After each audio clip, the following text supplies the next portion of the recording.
Today, we're going to talk about fluorescence, about chlorophyll fluorescence, and about modeling using single and multi-channel fluorescence. So, what is fluorescence? We did a little experiment in the lab, I think the first or second day, where we had the little glass of chlorophyll that Emmanuel has been carrying around for 4 years, and apparently is not degraded, or it's entirely phaophytin, which is the degraded chlorophyll, but still fluoresces. So anyway, it's the emission of light energy resulting from absorbed light energy.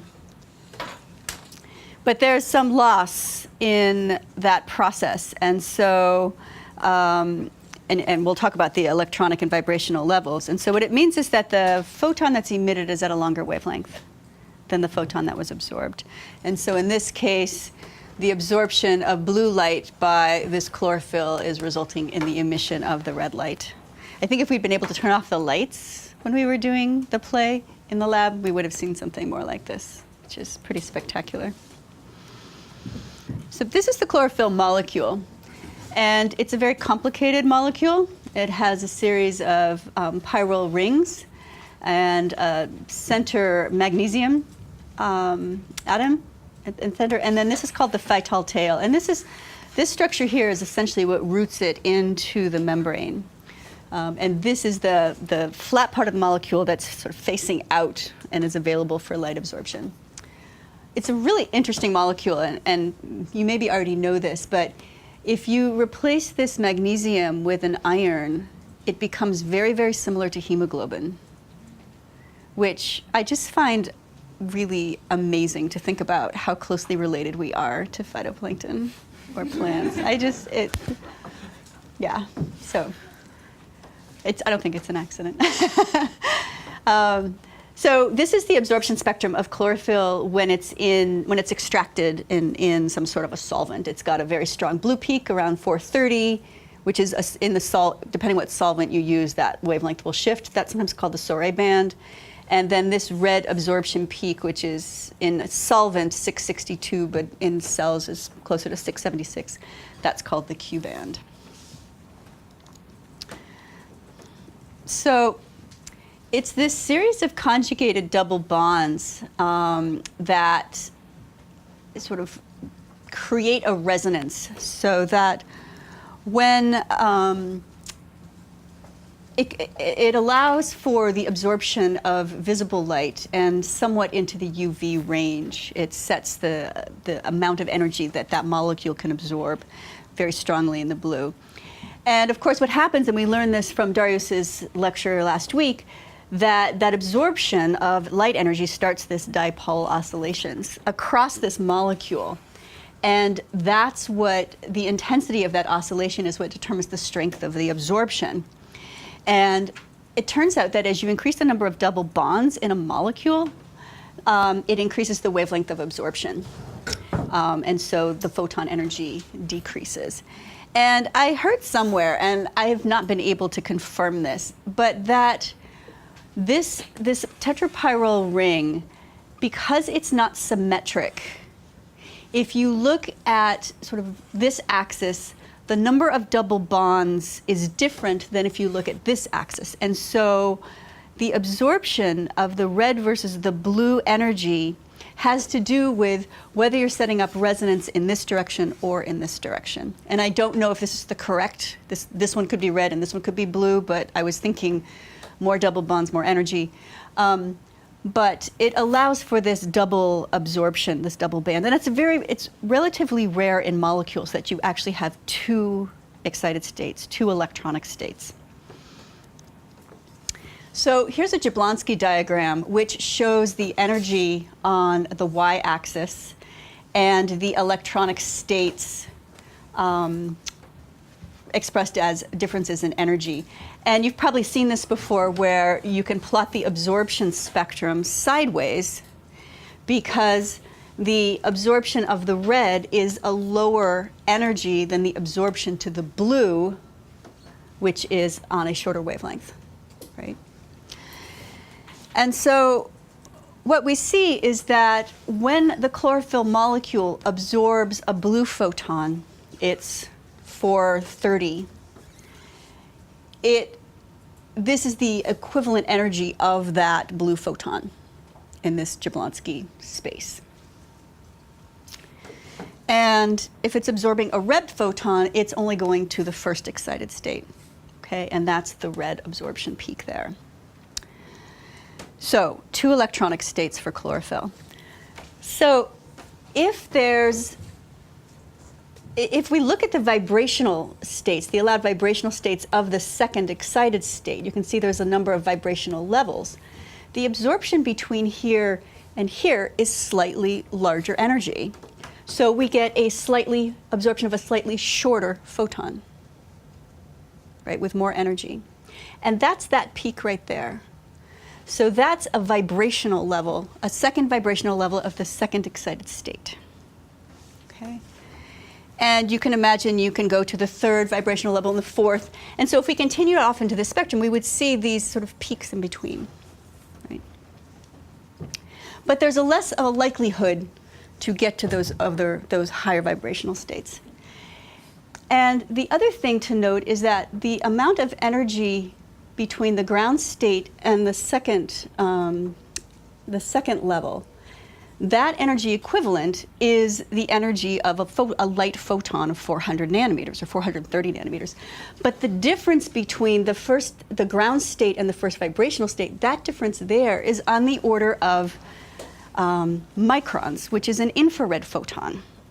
So it's the difference in heat that accounts for the difference between these two states here, which makes sense because those are vibrational levels. And as you increase the thermal energy, you're increasing the vibration, and that's what heat is, right? So that all makes sense. But then what's going on in here? Well, the reason why it's not a series of just, delta functions in absorption is that within each of the vibrational levels, you also have rotational levels that are possible. And so that's what's filling in and making these smooth features of the absorption spectrum. Okay. And so in this graph, I've shown the 3 vibrational states. There's more. This is probably one right here. I probably could have gotten that 4th one in there. And then we also have vibrational states for the first excited state, the first electronic state. And you can see those very clearly here.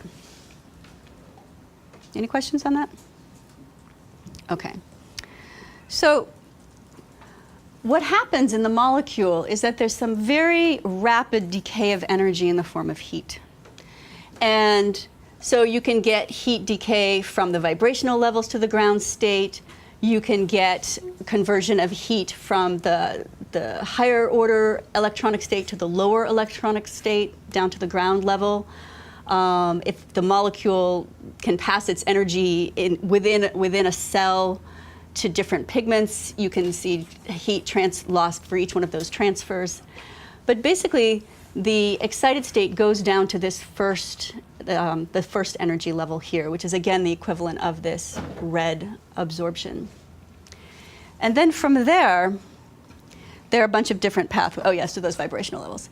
From there, the energy can be lost as a photon from the ground state here to the ground state here. Right? And that equivalent energy is this peak here. Okay, so it's the loss from one electronic state. But you can imagine that you also can lose photon equivalent down to some of these vibrational levels here. And so that results in these second sort of vibrational states coming off here. And so what you end up with is a fluorescence spectrum that's a mirror image of the absorption spectrum because of the likelihood of fluorescence into these other vibrational states. Okay. So we're going to talk about fluorescence as a proxy for chlorophyll.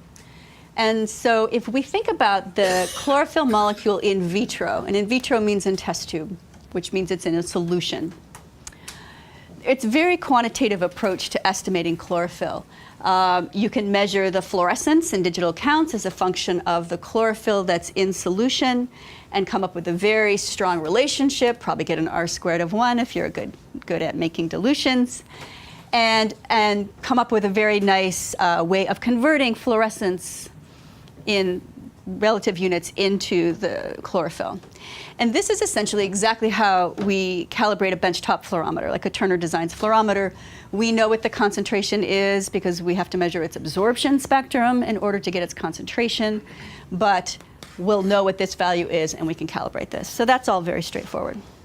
So that's great. Once the chlorophyll goes into a cell, once it's in vivo, then there's a lot of other stuff going on. You have this chlorophyll molecule. This phytol tail is rooting it into the thylakoid membrane. These are the nice little faces of the tetraporphyrin rings structure up here. And then this thylakoid membrane becomes part of the granum in the chloroplast. And then, of course, this chloroplast is just one of these in one of these cells. So there's a lot of processes happening to both the absorbed energy, the efficiency, whether it's packaged. So it's not quite as clean as this other calculation. So you can come up with a standard curve. You can take a bunch of cells and extract them to get the extracted chlorophyll concentration and come up with a response here. And you probably won't get an R squared of 1, but you might get pretty close for a single species of phytoplankton. But the question that I have for you is, compared to the in vitro measurement, what do you think that the fluorescence measured in whole cells might be? Would you get a steeper slope? Would you get a flatter slope? Would you get a different offset? Flatter. It would be flatter. And why would it be flatter? Mostly because the packaging of the pigments and not all of the chlorophyll actually absorbing the light or to the same efficiency as... Exactly. It's flatter because you can't get any less packaged than being in solution. So the fluorescence that you measure per chlorophyll molecule will always be lower because the pigments are packaged in the cell. And whether you get an offset here sort of depends on the medium that you're measuring. Okay.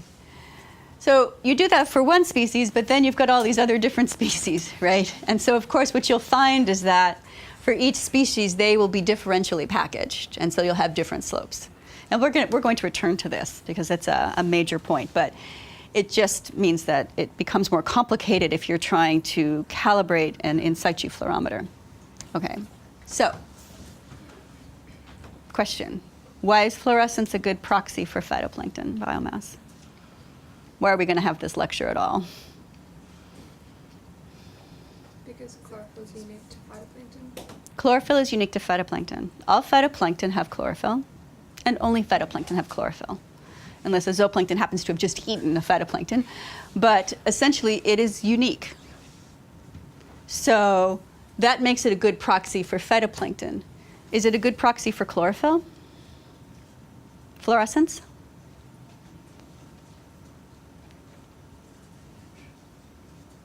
What else fluoresces at 695 when excited at 440? Maybe CDOM, but it's a tiny bit. So fluorescence can be a pretty unique proxy for chlorophyll. Chlorophyll can be a pretty unique proxy for phytoplankton. Is it a proxy for biomass? What is biomass? What do we normally put biomass into? What units? Carbon. So is chlorophyll, phytoplankton chlorophyll, a good proxy for phytoplankton carbon? It might be the best we have, because if you just measure carbon in the ocean, it's very difficult to separate it into phytoplankton and all the other carbons. So we've got fluorescence as a proxy for chlorophyll, chlorophyll as a proxy for carbon. And so we're sort of talking about multiple proxies, right? And so keeping that in mind, we ask a lot of fluorescence as a measurement. I mean, how many people have measured fluorescence? Okay, we ask a lot of it. But so being aware of its limitations, I think, are really important because it's such an easy measurement to make, but it's so difficult to interpret, which is often true of any measurement. If it's really hard to make, it's not many people do it, but you end up doing it really well. If it's really easy to make, everybody can do it. And sometimes we don't think about it too much. So if you think about the design of the different in situ sensors, I just pulled up 4 of them. Essentially, they all provide an excitation flux. It can be somewhere in the blue, or it could be multispectral. Usually it's an LED these days. And then they measure some fraction of the emission flux, say, at 695. So each one of these requires a calibration in order to really quantify it, and the factories usually provide that. And it's that calibration that allows us to go from volts or digital counts into chlorophyll. So I've already asked how many use fluorometers, so it's about half. Okay, so how many of you who have experienced using fluorometers or have used fluorometric data have experienced something where you have your freshly calibrated fluorometer just arrived from the factory, you take it out into the field, and you have paired measurements with your fluorometer, and you collected a water sample because you're going to do validation, and you measure your extracted chlorophyll, and you get this. Right? This is a data set from Massachusetts Bay. It's 1,000 samples. This data set was given to me by the Massachusetts Water Resource Authority, and they were just like, what? And so, I went through and I looked at all the different factors that cause variability in this relationship and tried to figure out where the underlying signal was. And these were professionals. They know how to deploy their instruments. They know how to measure their chlorophyll. But they were just struck with this natural variability. And so we're going to break that all apart. Okay, so most fluorometers excite at 470 nanometers. Okay, there's a LED at 470. It's the one that they use. It does not excite chlorophyll. So you can't calibrate your fluorometer by putting it in the same extract that you calibrated your benchtop fluorometer, because you'll get 0. What it does is it excites the accessory pigments of phytoplankton. So fucoxanthin, paradignin, chlorophyll C, they absorb light, pass it on to chlorophyll, and then chlorophyll fluoresces. So that means that you can't use chlorophyll from Sigma or whatever chemistry agent you buy from. You have to use some sort of in vitro or in vivo, some sort of culture. Wet Labs uses a solid standard that they have developed that they have tied to a culture that someone measured back in the 90s. Okay, but that's how they provide their calibration. So if you think about a living culture and you're going to calibrate your fluorometer with that, you need to have it be somewhat traceable because you want to be able to compare your results with everybody else's. So you want to pick something that's easy to culture. You want to pick something that's ubiquitous, lives mostly over the global ocean, that has very robust optical properties.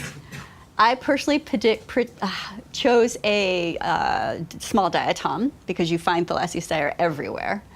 And you want to make sure that you maintain the growth conditions so that the calibration that you do today is the same as the one you do in 6 months. So I give it replete nutrients, but not or replete light, but not inhibiting, so somewhat low levels of light. I grow it in 24-hour light so that I discourage diel variability in division. I give it plenty of nutrients, and I harvest it in exponential growth. And so every time I harvest this culture for calibration, I maintain a database of the chlorophyll, the pigments, the absorption, the size, the POC, actually the number of cells, so that I make sure that the cultures are repeatable. And I'll show you some results from the repeatability of that. So take your culture, do your standard curve, dilute it with seawater, and I put mine in a casket.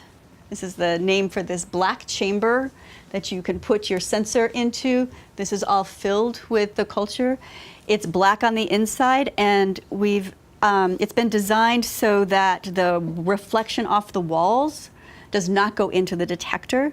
It's got some light traps so that the light passes through the sample once and the fluorescence comes back. We use these for backscattering sensors in particular to calibrate backscattering sensors. The nice thing is it keeps everything dark in there. It's all sealed. And it's a large volume. It's a large volume, so you have to make up a lot. And so we measure the fluorescence response of the live culture at various dilutions. and get some sort of a response there for each culture, for this culture, and then take the culture, filter it, measure the extracted chlorophyll, and plot from there. We do triplicates. So that way we have error bars in this direction and we have error bars in this direction. I typically try to grow my culture to these concentrations of chlorophyll. I start with about 50 milligrams and dilute it down. So I have a lot of points. I calculate the linear regression using type 2, and a type 2 means I'm taking into account the uncertainty in X as well as the uncertainty in Y. And if you're not very good at doing extracted chlorophyll and you have big uncertainties in X, you particularly want to do that. And so the slope that we've measured here is, it's what I call the fluorescence yield. It's the amount of fluorescence obtained per chlorophyll. And so I'm going to refer to that as the chlorophyll slope. The intercept here is not the dark reading on the instrument. It is the intercept, it is the fluorescence that you get with filtered seawater. Okay? And so it's a blank, but it's not the dark. And that's important because you actually have to measure the dark, which is where you tape the instrument and get a reading of what the instrument value is. And then you can calculate your chlorophyll from your measured minus your dark divided by your slope. This is what they do in the factory. So I want to show you an example. I did some work for wet labs calibrating some of their sensors, and I would typically do 20 dilutions. But when I do my own, I only do 9. So I collect a 30-second burst sample from each one. So these were 2 different sensors. Collect 30 seconds. The one in red obviously has a lot more variability in its measurement of 1 dilution. This would be the dilutions versus the response. And this is just the first 5 dilutions.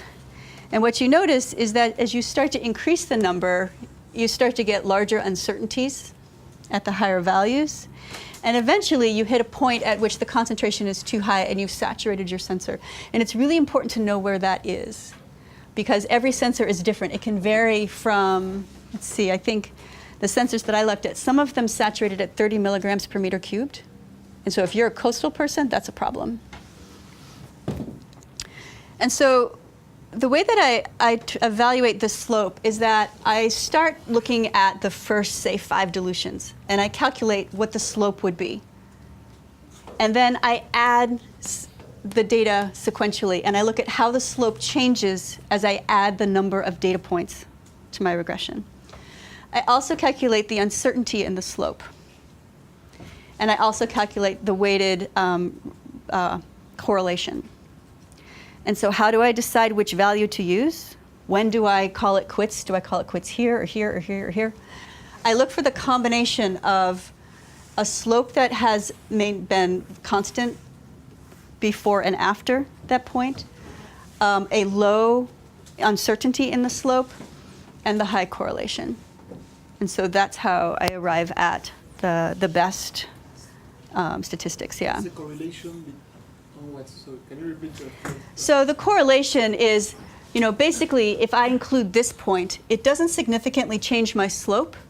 It doesn't significantly increase my uncertainty, but it starts to make my R squared go down. So each one of these is sort of a different way, a different metric of looking at the best number of data points.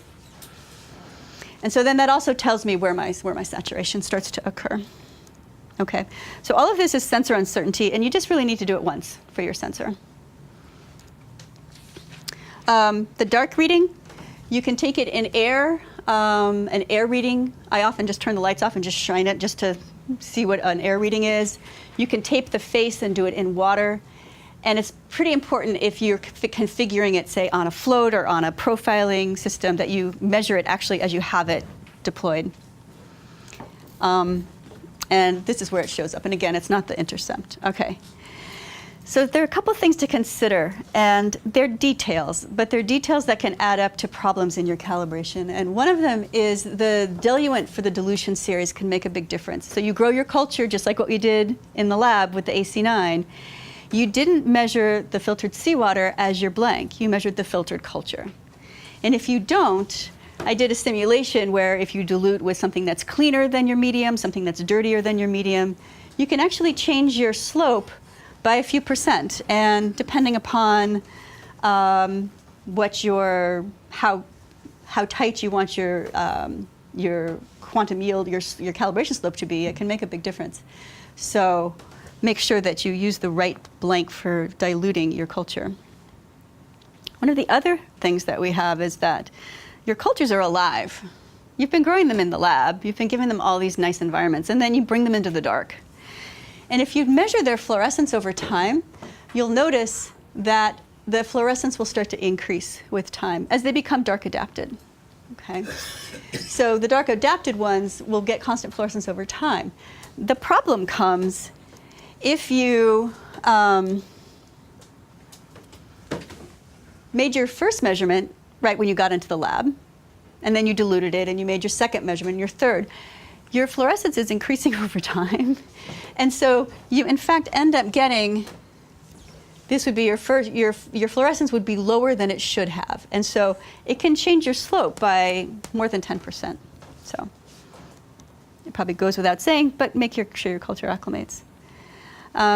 And so the blank, I'm not sure, has anyone read this Collin and Davis paper from 2003 where they talk about the blank? It was this huge deal about blanks.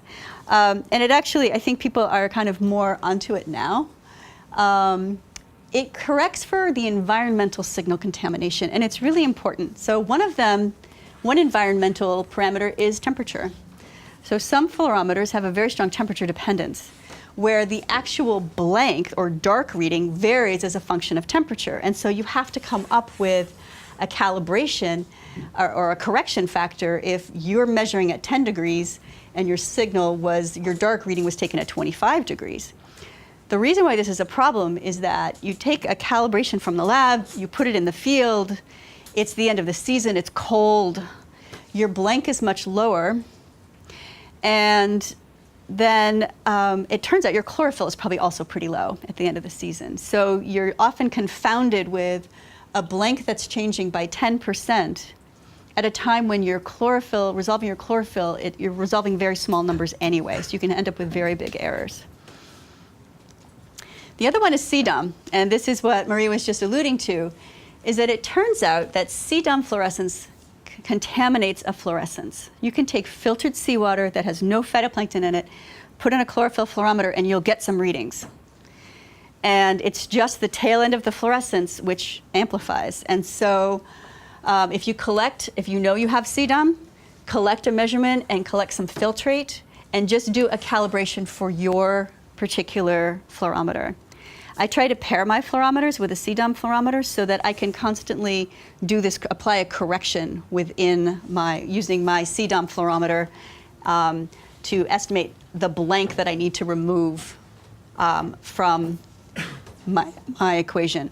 So what that means is that if you're trying to estimate chlorophyll from the fluorescence of your sample, you need to remove your dark signal, which may be temperature dependent, and you need to remove your blank signal, which may have contamination by CDOM. And then you divide by your calibration slope. So while I was here on sabbatical, I was talking with Hervé, and it turns out they've been thinking about this a long time from looking at profiling floats. Because we know about this question. The problem was we thought that this contamination by CDOM only happened in high CDOM waters. But here's an example of a profile from a float where this is the temperature, this is the chlorophyll fluorescence, and here's the CDOM fluorescence. And you can see that, and these are the HPLC samples, and they stopped here, which I'm just sorry they stopped here. But what you notice is that the fluorescence by chlorophyll has a distinctly, a feature that's seems to be very related to the shape of this CDOM. It's obviously not as high, but it's saying that you have, 0.05 milligrams per meter cubed of chlorophyll down at depth, when we know that we probably don't. And so even though they're in relatively low chlorophyll waters, the CDOM contamination can be quite high. And so what they're doing now, Jiaozhong Zhang is looking at a correction for deep chlorophyll. A correction for deep chlorophyll, and using CDOM and temperature to do the correction that I just described in order to correct this deep profile here. And then the question is, do we need to do some correction up here too? Okay. But it's not, just because you're in open ocean doesn't mean you can ignore CDOM, unfortunately. So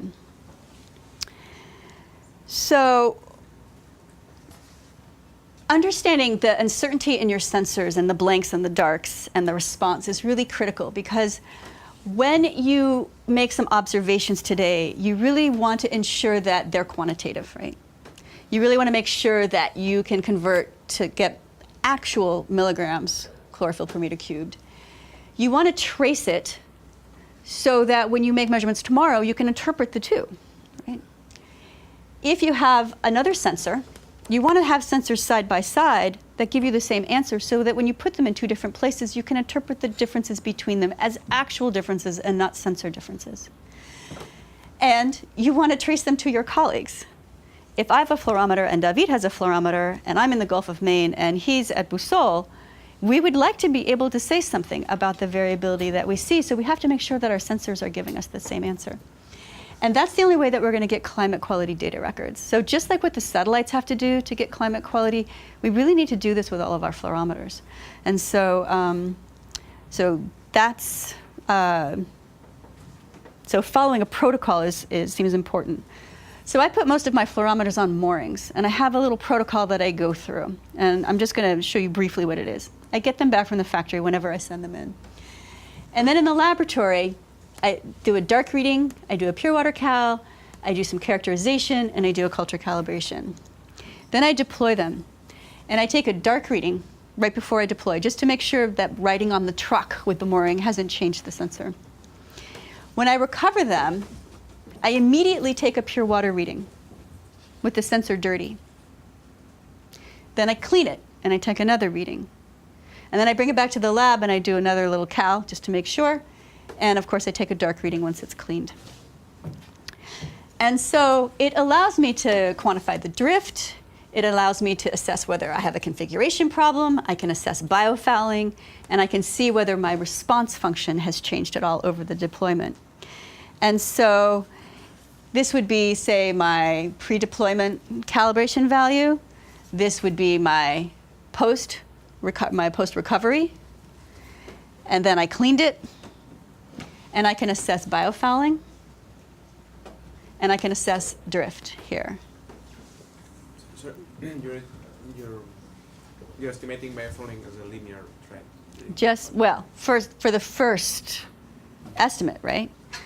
However, if I look at my data, and my data looks something like this, right? And I say, well, it's probably a linear trend, right? So then if I subtract that, then I can see that this has actually been my signal over time, right? But sometimes you see something that looks like this, right?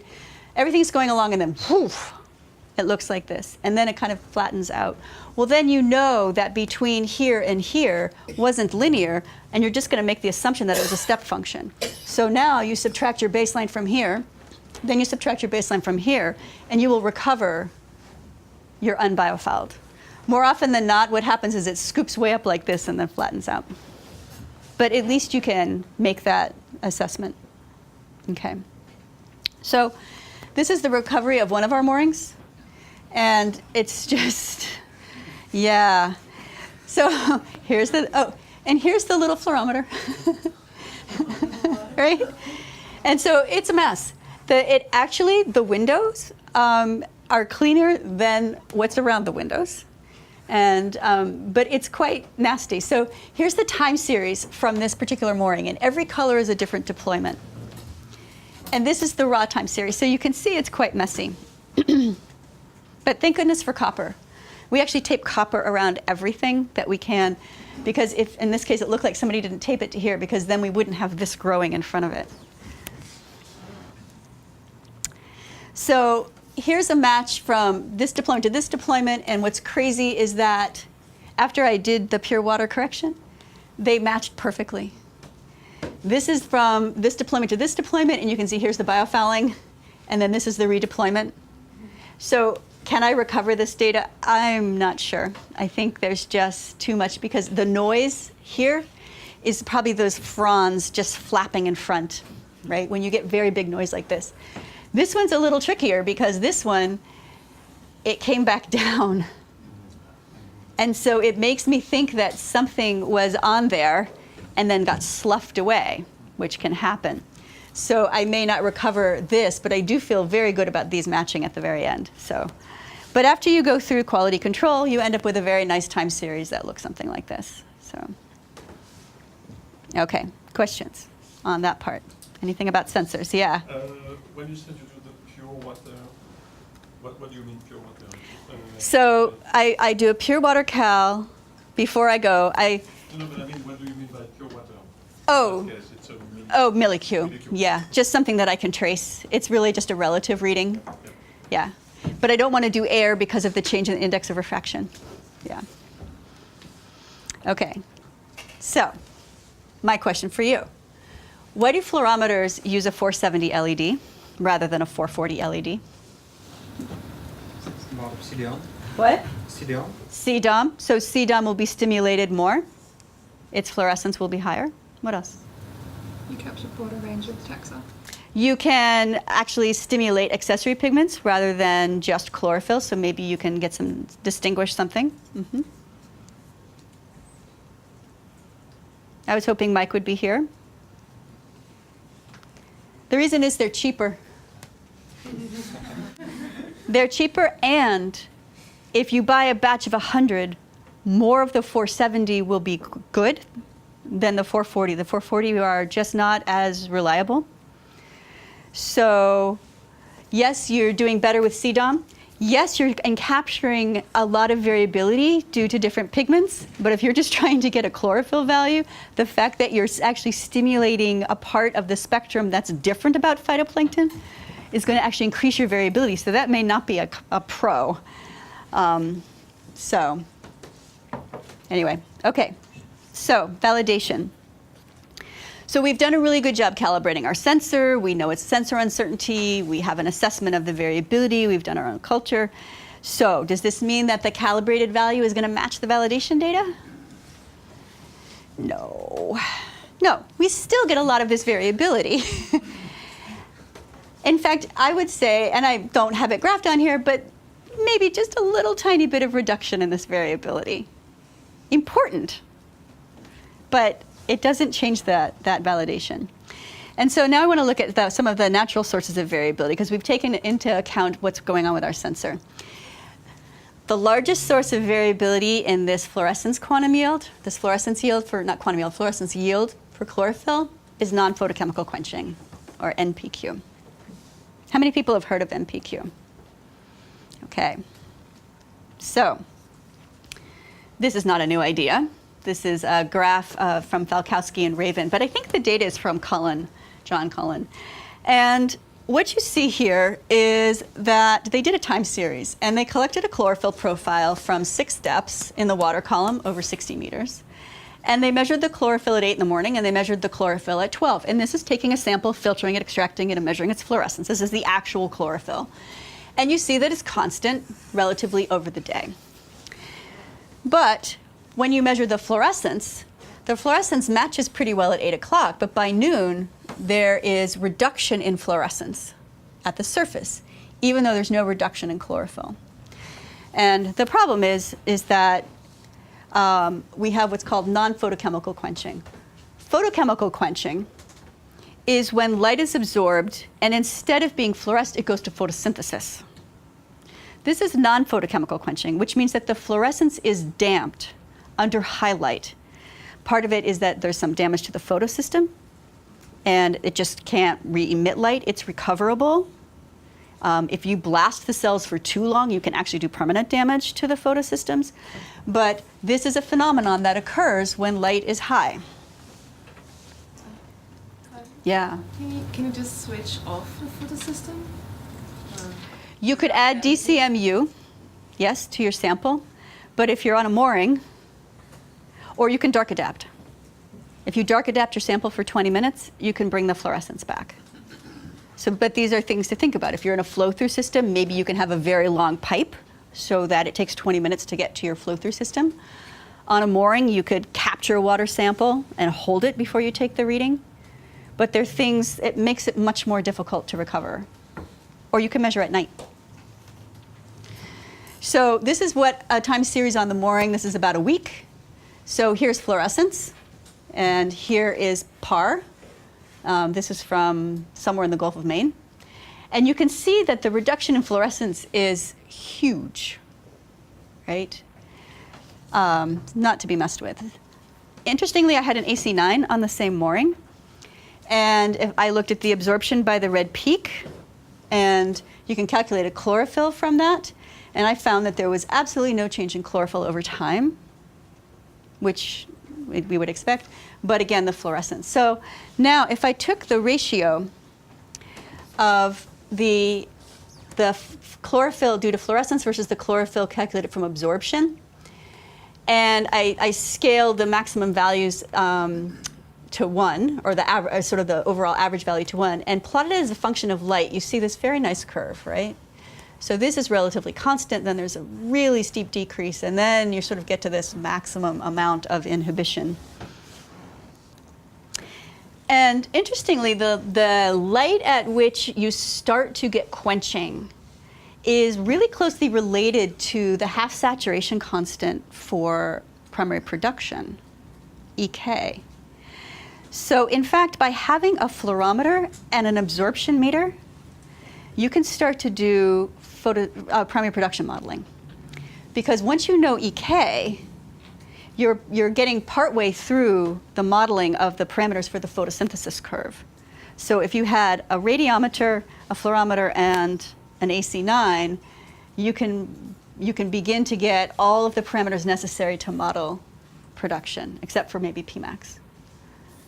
Okay, so that becomes very interesting that we can begin to use this.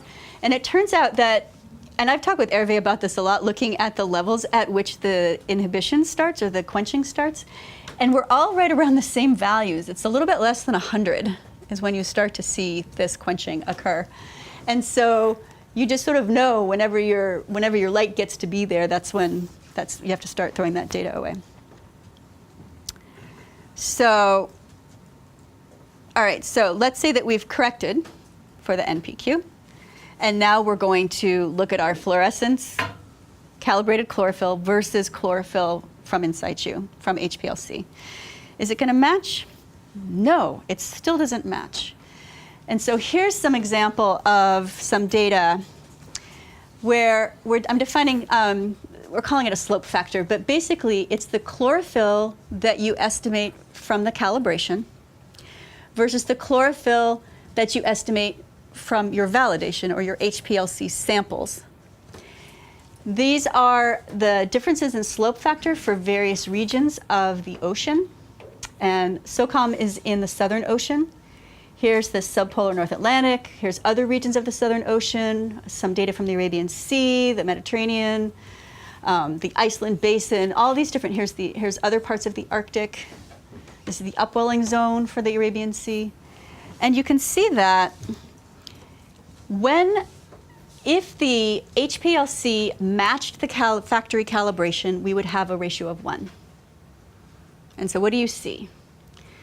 We see that only in the South Pacific it is lower, and everywhere else it is higher, which means that the factory calibration is overestimating the chlorophyll by up to a factor of, in some places, 9. Okay. The dotted line is sort of if you take the median for all these regions, you get the dotted line. And interestingly, that's the value that I get when I do my laboratory calibration with Thalassiocera, which says that Thalassiocera does a better job predicting the global median than does the factory calibration. And so we're working on a paper right now discussing the fact that maybe we should be moving to something more like a factor of 2. It doesn't correct this problem, but it makes it a factor of 2 less bad. Okay. So the problem is that fluorescence yield varies between species by an order of magnitude. So this is some work I did with a master's student, and actually Julia Wheats and I augmented it with a few more species this fall. Each of these is a different species, and this is its average fluorescence yield, fluorescence per chlorophyll. The error bars are associated with replicate experiments. Some cultures grown in highlight, some grown in low. So some of these are photoacclimation. Some of them, for like Thalassiocyra, this is a replicate, or this is Thalassiocyra. I've done replicates over the last 10 years, so different cultures every year, and I'm just averaging the spectrum. Some of them were harvested in exponential phase, some in stationary phase. And so that's what the standard deviations are. I've grouped them by whether they're green lineage, red lineage, or blue-green, and kind of rank ordered them. And so there's your problem. Your problem is that if you happen to have a Micromonas in your phytoplankton compared to Rhodomonas, you're going to have an order of magnitude different in the estimated chlorophyll. So we ask a lot of chlorophyll, and it's, you know, it's telling us an answer, but it might not be an answer that we want. I've done some validation with this, again, using the time series of fluorescence and line height absorption, and looking at how the chlorophyll factor varies over time. So this says that my fluorescence is overestimating chlorophyll. Here it's sort of lower value. If it equaled 1, that would suggest that I had Thalassiocyra in the water, because everything's calibrated to Thalassiocyra. When the value is higher than this, by those species tests, it suggests that I have dinoflagellates. If it's lower, I have other diatoms. A friend of mine did the microscopy, and this is the biovolume of dinoflagellates. So when we find a lot of dinoflagellates, we have a higher ratio. When we have not very many dinoflagellates, we have a lower ratio. So it suggests that this fluorescence yield can tell us something about the species, which is what you were alluding to. And so we'll get to that in just a second. If you take your fluorometer and you calibrate it, as I calibrate to Thalassiocyra, and then I compare it to what you might get from a MODIS time series, you can see that MODIS is the dark dots. The green are the time series on a mooring. And you can see you get really nice patterns and overlap with the two, which suggests that the MODIS algorithm also sort of looks a little bit like a diatom in terms of its chlorophyll algorithm. If you do the statistics, you see that the spread of the data are similar, regardless of whether you're doing the MODIS estimate of chlorophyll or fluorescence. They have the same peak. So overall, we do a pretty good job in estimating chlorophyll, and we can validate it with MODIS.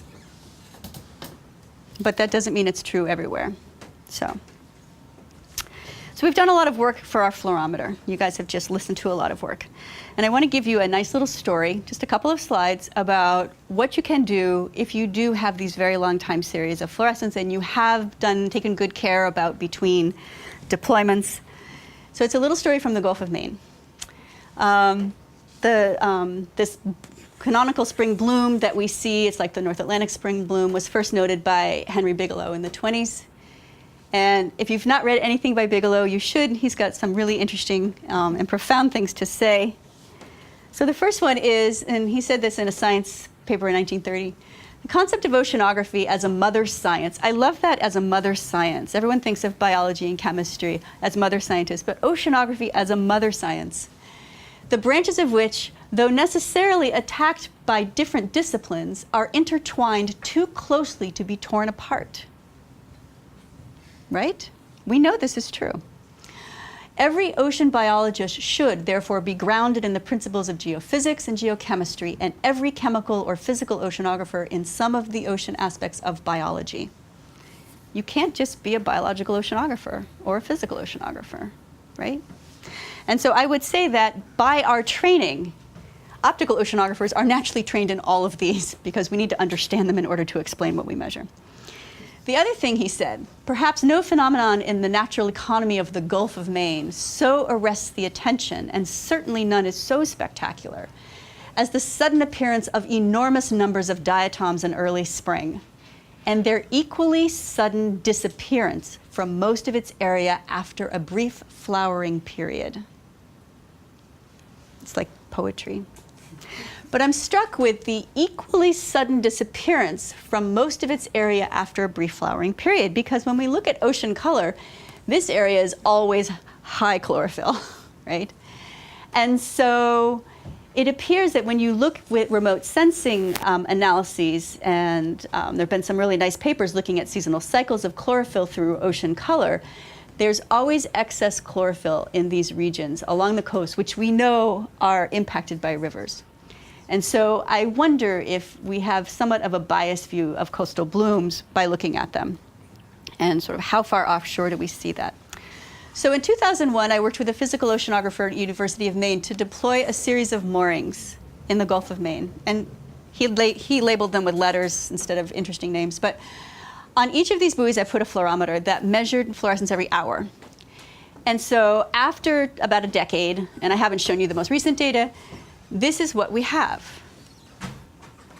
That's the recovered data, which is really astounding. And we should just acknowledge how amazing to have that many observations on an hourly basis in real time from all of these locations around the Gulf of Maine. Since this time, the funding for real time has disappeared, but I'm still collecting the data. So I now have 15 years of hourly data from each of these locations.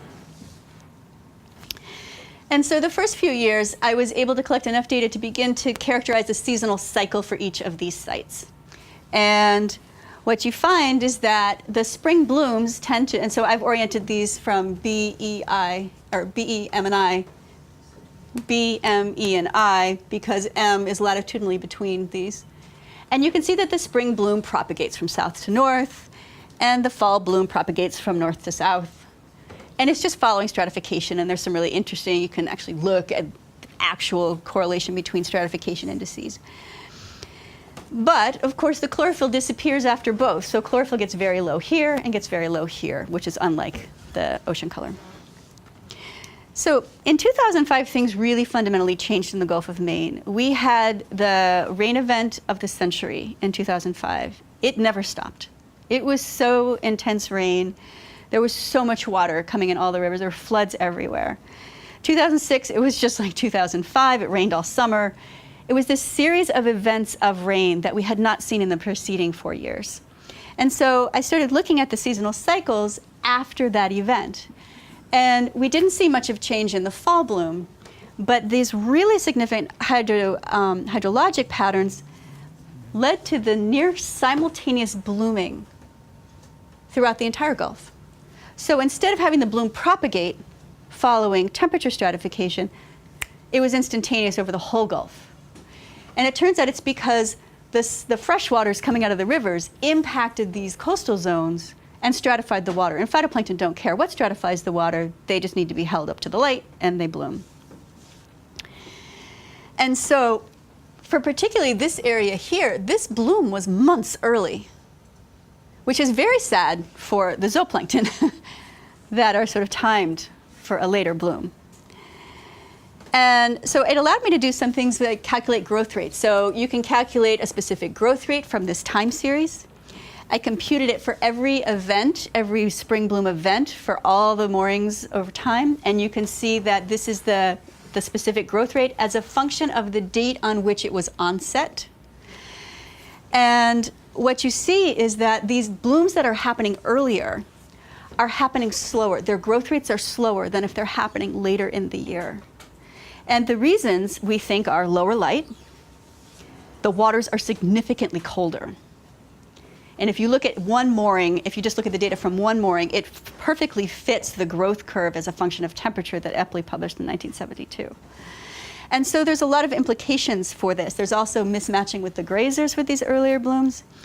And so we're seeing these really important changes in the phenology that are just associated with climate, changing climate patterns or changing persistent weather patterns in the Gulf of Maine. And so if we didn't have these moorings out there, of course, we'd never see it.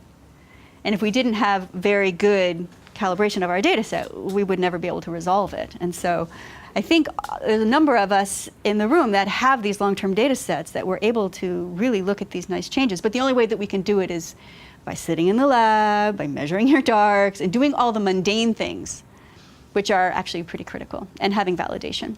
So. Okay. Any questions on our little story? Yeah. I have two. For the differences between the fluorescence of different species, is it because of the different packaging? Different pigments. We're gonna get more to this. Yes. It's that they have different pigments, which have different absorption capabilities, and there's also packaging in there too. Okay. Yes. Because I was wondering if you could maybe correct with carbon Yeah. proxy or something. Yes, so you can exploit it. Okay. Yeah. Yeah.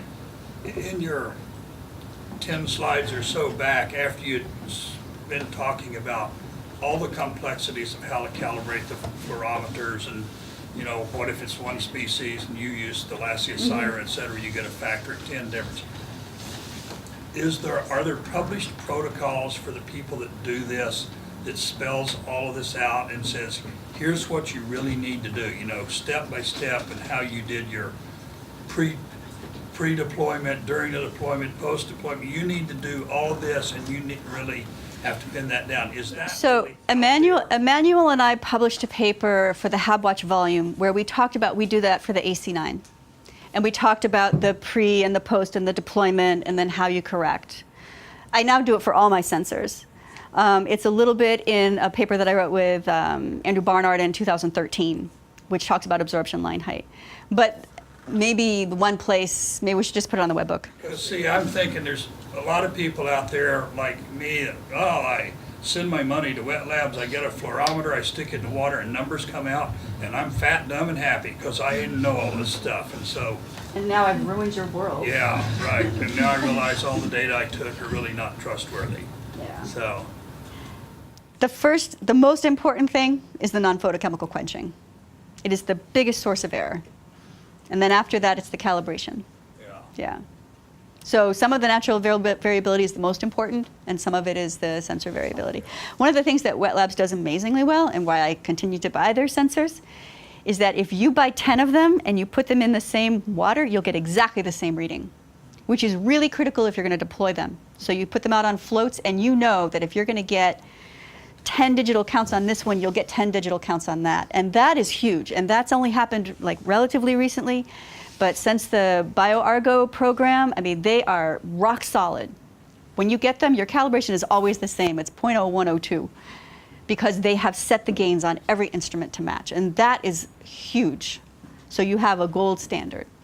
But where you go into chlorophyll, that's really the user. I mean, they're giving you a value, but they say right there, please understand that the natural variations between species will lead to variations in the accuracy of your derived chlorophyll. Nobody wants to hear it, but they say it, and they're completely honest about it, and it is really up to us to do that calibration. So, profiling floats and gliders are particularly impacted by MPQ. So what strategies would you employ to alleviate the underestimate of surface chlorophyll? If you're on a mooring, you can track it over the day, right? But what are you going to do if you're on a float? You have a sensor, a light sensor on the float. And as soon as you get to the value, then you throw away all the surface data. Well, that's a quality control. Yeah. Yep, so you know what to throw away. Yeah. Excellent. So now you have no surface readings. Same thing with a glider. You come up and you have to cut everything off. So we know nothing now about the surface. And so now those vehicles that were out there to potentially provide validation for a satellite got nothing in the top attenuation depth.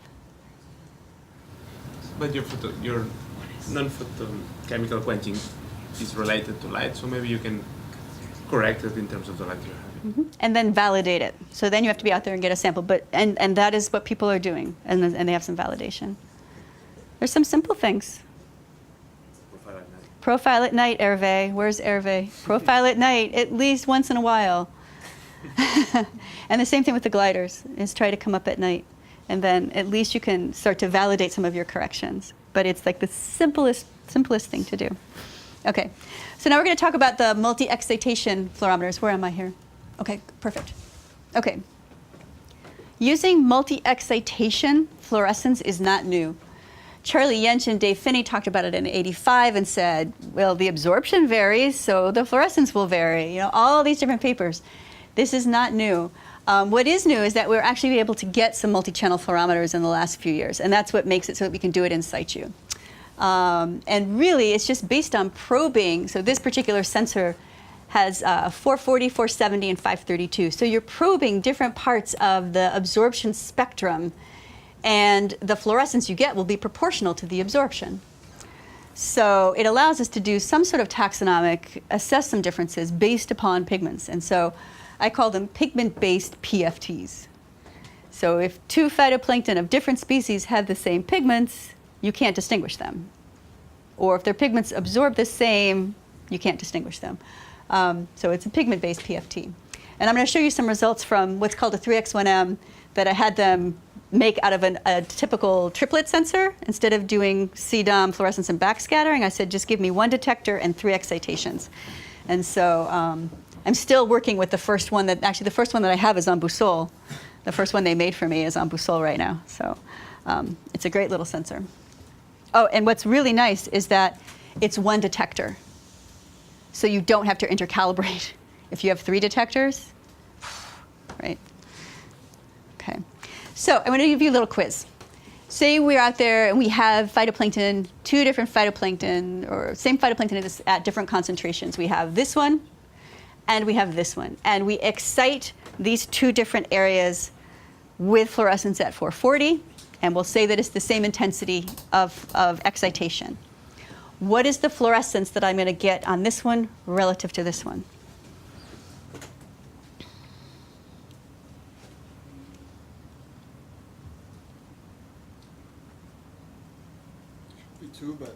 It should be 2, right? This one is twice as absorptive as this one. And so there should be twice as much absorption, so twice as much fluorescence. And in fact, that's what you'll get, right? Because the fluorescence is quantitative, right? So you should get that. So you can tell concentration. Excellent. Okay? So now I have this one phytoplankton community, and I'm going to probe it with 3 different excitations. And we're going to assume, because we can adjust the gain, that the intensity of photons in those LEDs is the same. So equal number of photons of each of these 3 colors. What's the relative fluorescence intensity that I will measure in response to 440, 470, and 532?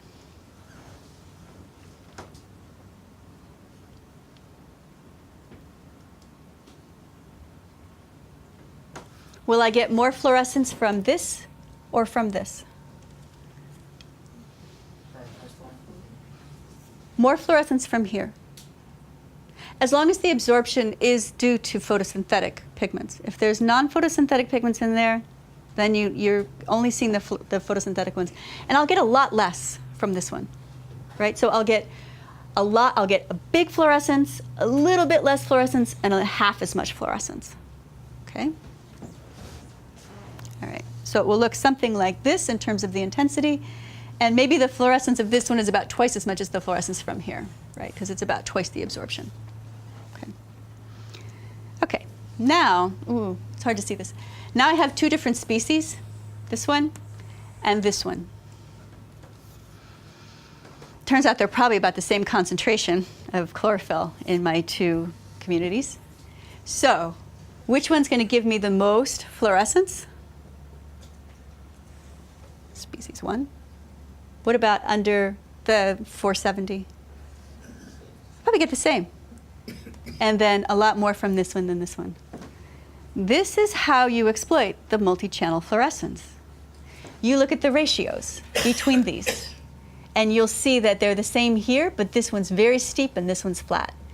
This one's very steep and this one's flat. And so you can assess this for all of these different species and come up with characteristic fluorescence ratios as indicators of the accessory pigments.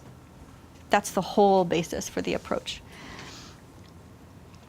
And it turns out that even just 3 channels is a remarkable amount of information. So, grew a bunch of cultures, did a big dilution series of every culture, calibrated each channel for every culture at every light level, right? So it's a lot of experiments. Did them in exponential and stationary phase, high and low growth irradiance, and got a slope for each experiment.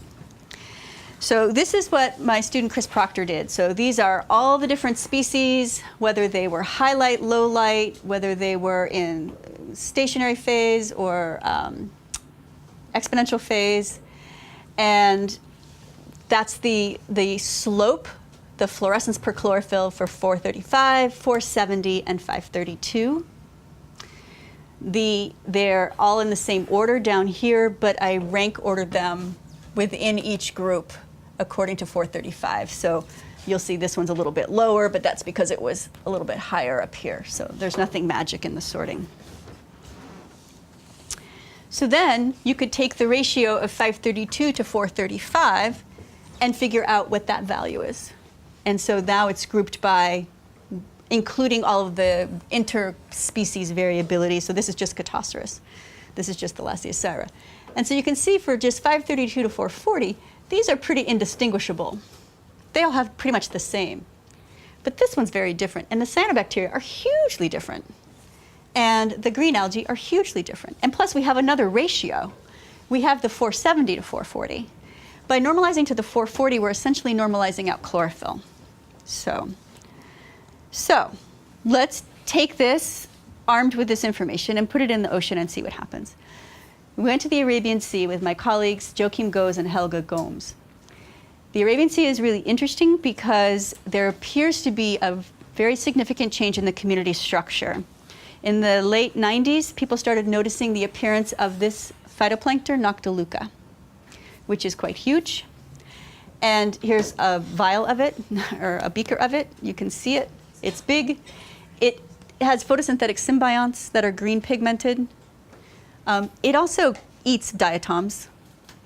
And so it's never been documented before the 90s, but now we're starting to see it, and it's showing up in all the big blooms. And so what we're trying to do is figure out a way to detect it from space so we can go back in time and figure out where it started to arise. But we need to be able to validate that it's there, so we're going to try and do it with fluorescence. We did transect from offshore to onshore through the upwelling zone and then came back offshore. This is the temperature, salinity, and calibrated fluorescence as we went along that transect from offshore, onshore, and offshore. But we measured it with the fluorometer, and we have these fluorescent ratios. The fluorescent ratios have very different patterns because they're telling us different things about the phytoplankton. And so we had to figure out what was the signature of Noctiluca. So Prabhu Matongar looked under a microscope, and in the samples where we noticed that we had a lot of Noctiluca in terms of the biovolume, we noticed that our fluorescence ratio was pretty constant. And really, all you needed was about 30% dominance by Noctiluca, because it's big.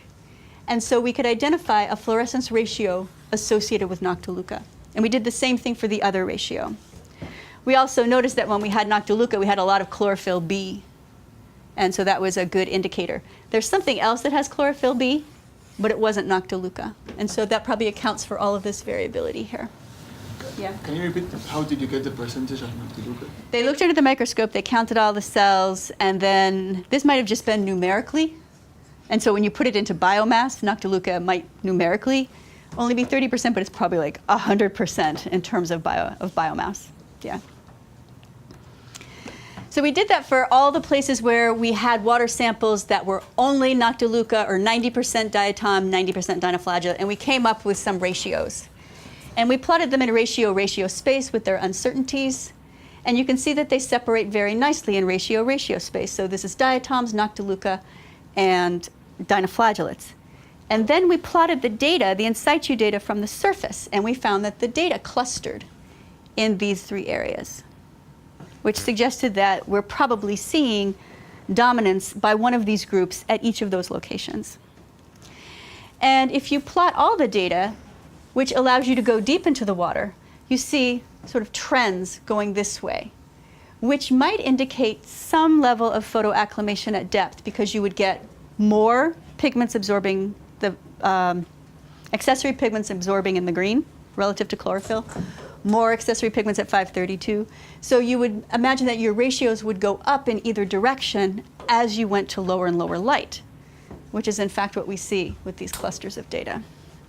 So, but what this does is it allows us to say, well, These guys are probably all dinoflagellates. These are probably all Noctiluca, and these are probably all diatoms, or dominated. So I'm going to say this dot here, which is associated with some station and some depth, I'm going to say that's a diatom. I'm going to say this is a Noctiluca. I'm going to say that's a Noctiluca. I'm going to say these are all dinoflagellates, and I'm going to plot them back in space. And it looks like this. So this is station and depth, and these are 2-meter bins. Here are the Noctiluca here, and here, and here, and here. We actually got off station on station 2. They found no Noctiluca, and it turns out the fluorometer said there was no Noctiluca either. These were all very low concentration stations over here, dominated by dinoflagellates. The fluorometer said it was dinoflagellates too. The fluorometer thought it saw a couple of cyanobacteria. I think that's just noise. It's very low levels here. This is the diatoms of the upwelling region along here. It looks like the diatoms are going offshore at depth, under. And so it's a pretty powerful tool. And so we were using it to try to partition the chlorophyll. Because once you know that this is Noctiluca, then you can say, well, then I can apply my Noctiluca specific chlorophyll slope, calibration slope, to do a better job estimating the chlorophyll concentration at that location. I can apply my diatom slope, calibration slope here. So it allows you to do more accurately predict the chlorophyll concentration and partition it into the groups. And so we were using it to estimate satellite retrieved functional types. And we did a nonlinear inversion from the MODIS data to estimate whether something was either a diatom or Noctiluca. This is with Jeremy Wardell. This is a paper of his that's in review.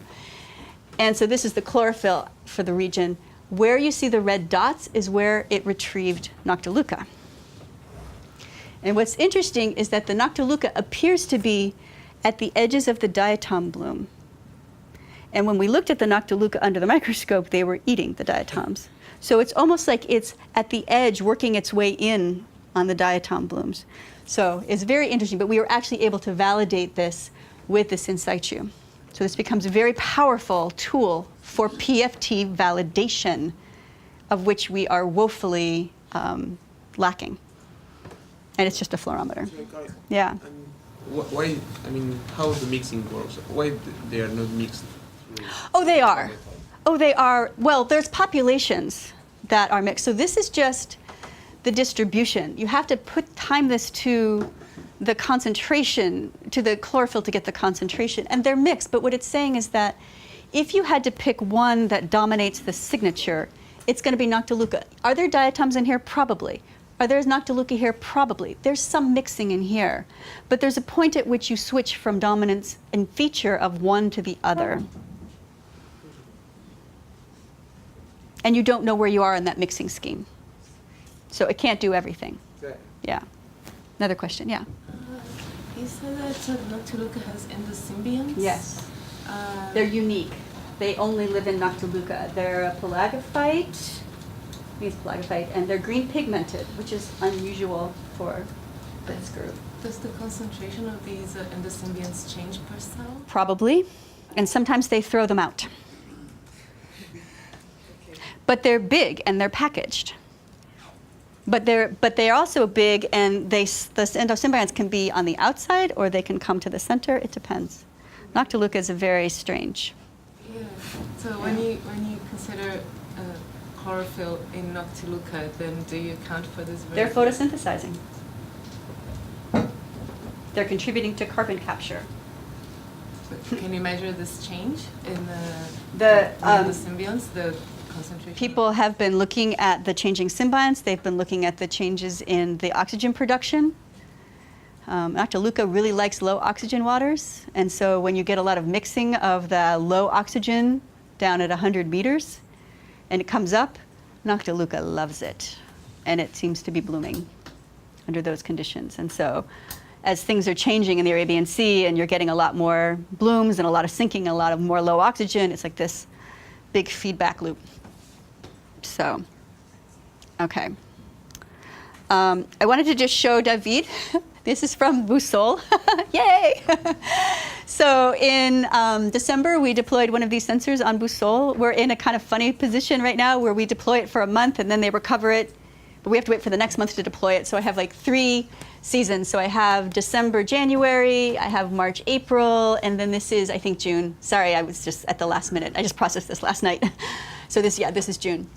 So what you see is it's collecting 30 seconds every 15 minutes. So this is all the data from all 3 channels, color-coded, blue, cyan, and green. I've binned the data into 15 minutes, and then I applied the calibration. And so what you see is that we are at very low chlorophyll, 0.5, down to maybe 0.1. If it was Thalassiocyra out here, all 3 lines would be on top of each other, but they're not, which means that it's not Thalassiocyra. Here's a nice little bloom. You can really resolve up to 5, and you can see those differences between the 3 channels. Again, we get down very noisy, and the gain on the green is so low. We're at 1 digital count, so it's a little bit tough. This is I think the 440 channel over time, and I plotted it as a function of the hour of the day, so I could see photochemical quenching. And you see that it starts to quench around 9 in the morning, and it starts to become unquenched about 9 at night. So if you take those data out and just look at the nighttime values, that's the blue here, and you can begin to connect the data mostly without quenching. And so I calculated some daily median values of fluorescence. So each dot is the non-quenched daily chlorophyll from each of the channels. So December, the bloom, and then June. And these are the fluorescence ratios. For this part, we had fluorescence ratios that were greater than Thalassiocyra in both channels. Here, during the bloom, one ratio was higher and one was lower, and very consistently. Regardless of huge variations in concentration of chlorophyll, it means that you're getting a bloom of a constant species composition. And then it got very noisy here at the end, but I think we can believe this data, which was the highest chlorophyll for that region. Maybe this here too. This was just too low. So I would believe these values here and these values here. And so if I go back to my original species, where I've defined fluorescence ratios, I can start to say, these are the 2 groups that might be here. And these are very common groups for this region. In fact, we did these experiments on species that we got from Roscoff after that had been isolated from the Ligurian Sea. And so the ratios are very similar. This looks something like some sort of Catoceras, which is different from Thalassiocyra. It has a very different ratio, and maybe some sort of dino, maybe some sort of amphidinium. I'm not sure who this is yet. And then later, these ratios are so much different, even compared to this ratio here, that it seems like we might have some cyanobacteria. Can you get cyanobacteria at Boussole? So we'll see. We're waiting on the HPLC validation, but it suggests that even at incredibly low concentrations, we're able to retrieve very robust ratios with this instrument. This is the same instrument deployed each time. So my take-home messages.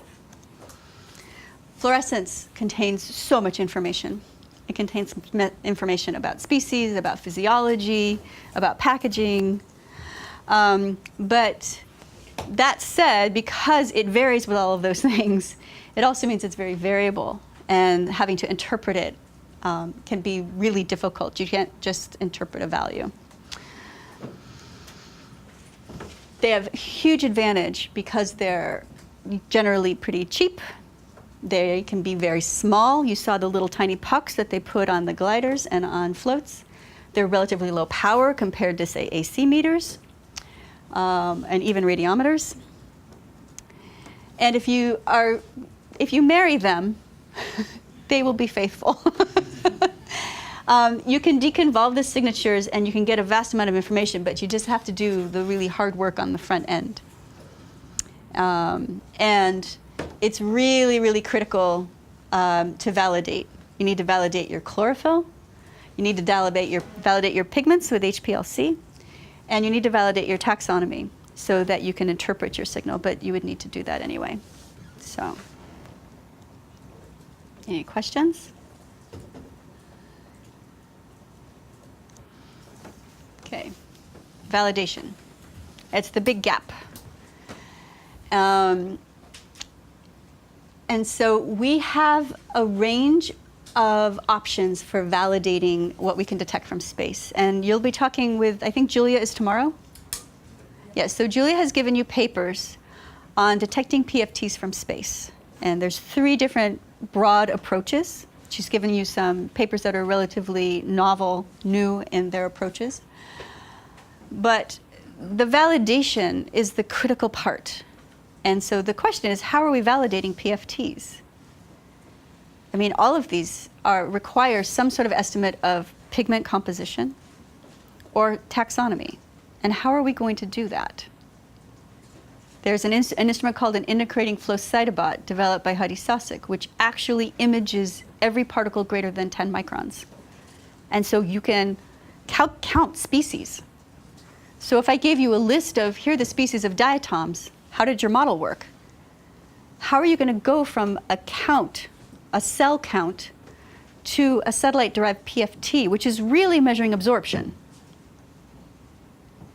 It's the gold standard, but getting between a species list and a retrieved optical property takes a lot of steps. How big are the cells? How much pigment per cell? What kind of pigment per cell? What's the absorption efficiency? And then adding those all up to come up with an absorption spectrum, which is really what remote sensing is getting you. And so there's such a tremendous amount of work to be done from the models, satellite models, to the validation and the steps in between, that every one of you has a job, like guaranteed, because each step is huge. And there has yet really to be a satellite to microscopy continuum ever presented. It's just, we're just not there yet. And so tremendous, tremendous amount of work. And so I'm looking forward to all that you all will do in that. So, all right, thanks.